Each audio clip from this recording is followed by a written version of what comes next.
नमस्कार फ्रेंड्स, आज अपन देखेंगे प्रतिहार वंश का सेकंड भाग। प्रतिहार वंश की सबसे जो प्राचीन शाखा है मंडोर शाखा, इसके जो संस्थापक या प्रतिहारों के जो आदि पुरुष है वो है हरिश्चंद्र। हरिश्चंद्र का उपनाम या इनकी उपाधि थी रोहिल्दी। इनकी पत्नियों के नाम थे ब्राह्मणी और भद्रा। जो भद्रा थी वो क्या थी? शतराणी थी। भद्रा या शतराणी के 4 पुत्र थे, भोगभट, कक, रज्जिल और देह। भोगभट, कक, रज्जिल, देह। रज्जिल का राज्याभिषेक मंडोर शाखा में हुआ, यानी जो इनकी प्रथम जो शाखा थी वो थी मंडोर, और मंडोर शाखा का जो राज्याभिषेक है वो किसके हुआ था? रज्जिल के। यानी मंडोर शाखा के जो संस्थापक है वो कौन है? रज्जिल। रज्जिल के पुत्र नरभट्ट ने पीलापल्ली की उपाधि धारण की थी। रज्जिल के जो पुत्र थे नरभट्ट, इन्होंने कौन सी उपाधि धारण की थी? पीलापल्ली। मेलादित्य के पुत्र कक्कक एक प्रतिहार शासक हुए हैं। मेलादित्य, उनके जो पुत्र थे वो कौन थे? कक। मुदागिरी के राजा गौड़ धर्मपाल को क्या किया था? इन्होंने हराया था।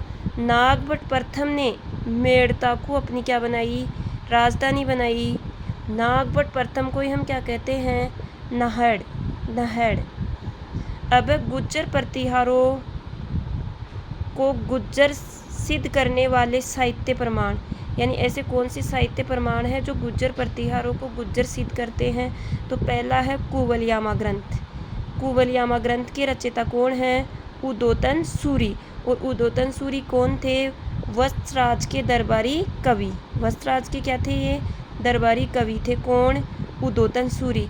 इन्होंने किसकी रचना की? कुवलयामा की। विशेष क्या है कुवलयामा में कि वत्सराज के प्रदेश को गुज्जर देश, वहाँ के निवासियों को क्या कहा है? गुज्जर जाति। दूसरा जो ग्रंथ है वो है हरिवंश पुराण, जिसकी रचना किसने की है?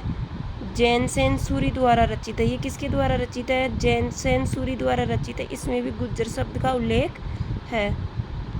तीसरा है राजतरंगिणी। कौन सा है? राजतरंगिणी। और राजतरंगिणी के जो रचयिता है वो कौन है? कल्हण। हर्षचरित्र के रचयिता कौन है? बाणभट्ट। और ब्रह्मगुप्त द्वारा रचित सिद्धांत कौन सा है? ब्रह्म स्फुटन सिद्धांत। इसमें भी किसका उल्लेख किया गया है? गुज्जर जाति का उल्लेख किया गया है। अलबिलादूरी किसके द्वारा? अलबिलादूरी द्वारा रचित कौन है? पतुहल बलुदान। पतुहल बलुदान। और कन्नड़ कवि है पंप का। पंप का द्वारा रचित क्या है? पंप मारत।